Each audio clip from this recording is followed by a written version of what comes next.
I just want to spend a moment reflecting on some of the enormous damage the Chancellor's decisions are making to the British economy. And I worry that she may be preparing for another damaging step. It's just a week or two ago that the IMF decided to give the UK a very big downgrade, half a percentage point for our expected growth this year. And the reasons that the IMF said were the most important factors were domestic factors. That's nothing to do with Donald Trump's tariffs. That's all to do with what the Chancellor decided to do in her budget last October, increasing the burden of taxation on our businesses and increasing government borrowing, which pushes up interest rates for longer.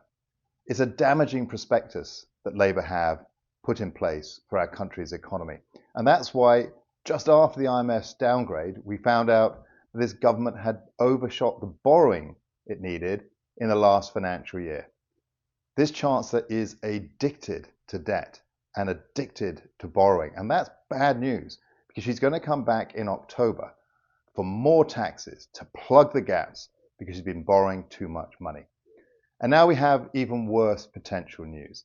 The fact that perhaps now the Chancellor, having run out of taxes, she's raised them so high, run out of borrowing, she's run up the credit card, will now be looking to come after people's pension funds too to subsidize some of her pet projects. That is very bad news indeed. Under Kemi Badenoch's leadership, Mel Stride and I are working together with the Treasury team to develop a credible alternative that looks to grow the economy based upon restoring the risk-taking and judgments of the private sector, those people who go out every day to start a business, to grow a business, to work hard, to make a better future for themselves, their families and their communities. That's the Conservative approach to building the economy. Very, very different from Rachel Reeves' I know best talking down of the British economy.